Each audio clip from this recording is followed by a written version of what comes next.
કોંગ્રેસે આમ આદમી પાર્ટી માટે 2 સીટો છોડવાનું નક્કી કર્યું છે। નમસ્કાર દર્શક મિત્રો, ગઈકાલે ઉત્તર પ્રદેશમાં સમાજવાદી પાર્ટી અને કોંગ્રેસ વચ્ચે જે સીટ શેરિંગની વાત હતી એમાં સમાધાન થઈ ગયું અને આખરે કોંગ્રેસે અખિલેશ યાદવની જે 17 બેઠકો આપવાની વાત કરેલી એ માની લીધી છે। હવે એક લેટેસ્ટ ડેવલપમેન્ટ ગુજરાતમાં પણ સામે આવ્યું છે અને કોંગ્રેસે આમ આદમી પાર્ટી માટે 2 સીટો છોડવાનું નક્કી કર્યું છે અને આ જે 2 બેઠકો છે એમાં એક ભરૂચ છે અને એક ભાવનગર છે। એટલે 2 બેઠકો આમ આદમી પાર્ટીને આપશે અને બાકીની 24 બેઠકો ઉપર કોંગ્રેસ ગુજરાતમાંથી પોતાના ઉમેદવારો ઉતારશે એવું જાણવા મળ્યું છે। એના વિશે તમારી સાથે વાત કરીશ। મારું નામ રાજેશ શાહ છે અને તમે જોઈ રહ્યા છો ખબર છે.com।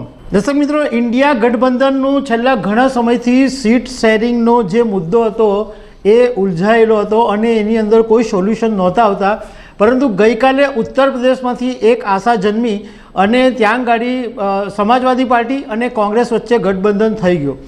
હવે રાજકારણના સૂત્રો પાસેથી એવું જાણવા મળ્યું છે કે ગુજરાતમાં પણ આમ આદમી પાર્ટી અને કોંગ્રેસ વચ્ચે ગઠબંધનની સાથે ચૂંટણી લડવા માટે સમજૂતી થઈ છે અને એ સમજૂતી મુજબ કોંગ્રેસ આમ આદમી પાર્ટી માટે ગુજરાતની 2 સીટો છોડી દેશે। એટલે બાકીની જે 24 બેઠકો રહેશે એમાં કોંગ્રેસ પોતાના ઉમેદવાર ઉતારશે। હવે કોંગ્રેસે જે 2 સીટ છોડી દીધી છે એમાં એક ગુજરાતની ભરૂચ છે અને બીજી છે સૌરાષ્ટ્રની ભાવનગર। હવે તમને ખ્યાલ હશે કે આમ આદમી પાર્ટીના નેતા અરવિંદ કેજરીવાલે જ્યારે ભરૂચની મુલાકાત લીધી હતી ત્યારે એમણે એવી જાહેરાત કરી હતી કે આમ આદમી પાર્ટી તરફથી લોકસભાના ઉમેદવાર ચૈતર વસાવા હશે। એટલે એમણે આમ આદમી પાર્ટીના ઉમેદવાર તરીકે જાહેરાત કરેલી।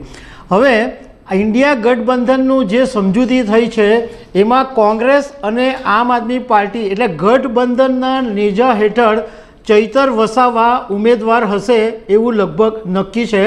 પણ હજુ ભાવનગરમાં પણ આમ આદમી પાર્ટીએ પોતાના ઉમેદવારોની નામની જાહેરાત કરી લીધી હતી, ઉમેશ મકવાણાની।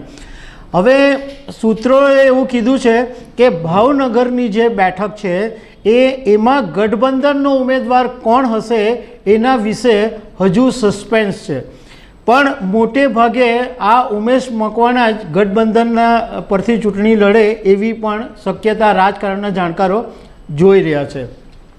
હવે ભરૂચ બેઠક વિશે તમને થોડીક વાત કરીએ કે અત્યારે ગુજરાતમાં ટોટલ 26 લોકસભાની બેઠક છે, એમાં ભરૂચની બેઠક એવી હોટ ફેવરિટ છે કે જ્યાં કોઈક ને કોઈક બાબતે હંમેશા રાજકારણ ગરમાતું જ રહે છે। હવે જો આમ આદમી પાર્ટી તરફથી એકલા જ ચૈતર વસાવાને ઉતારવામાં આવતે તો કદાચ થોડીક મુશ્કેલી ઊભી થતે, પરંતુ હવે જ્યારે કોંગ્રેસ એની સાથે જોડાયું છે આમ આદમી પાર્ટી સાથે તો થોડીક ફાઇટ થવાની શક્યતા વધી જાય છે। બીજી તરફ કોંગ્રેસના નેતા અને સ્વર્ગસ્થ અહમદ પટેલના પુત્રી મુમતાઝ પટેલને આ વખતે પૂરેપૂરી એવી આશા હતી કે કોંગ્રેસ તરફથી એમને ટિકિટ મળશે અને લોકસભાની ચૂંટણી લડી શકે છે અને મુમતાઝે છેલ્લા ઘણા સમયથી આના માટે મહેનત પણ શરૂ કરી હતી। મુમતાઝનું એક ટ્વીટ 12 કલાક પહેલાં સામે આવ્યું હતું। એમાં મુમતાઝે લખ્યું હતું કે win or lose fight till the end never give up. એણે એમ કીધું કે મારા ફાધરે મને એવું શીખવાડ્યું છે કે જીતો કે હારી જાઓ એ મહત્ત્વનું નથી, પરંતુ અંત સુધી લડો અને ક્યારેય હાર ન માનો। પણ જો હવે ઇન્ડિયા ગઠબંધન અને આમ આદમી પાર્ટી વચ્ચે જો સમજૂતી થાય અને જો ભરૂચ બેઠક ઉપરથી ગઠબંધનના નેજા હેઠળ ચૈતર વસાવા લડે તો મુમતાઝ પટેલને ટિકિટ નહીં મળે। તો કદાચ રાજકારણના જાણકારો એવું પણ કહી રહ્યા છે કે મુમતાઝની નારાજગી કોંગ્રેસ અને આમ આદમી પાર્ટીને નડી શકે છે। તો દર્શક મિત્રો, આવી અનેક વાતો સાથે અમે તમને મળતા રહીશું। Thank you very much.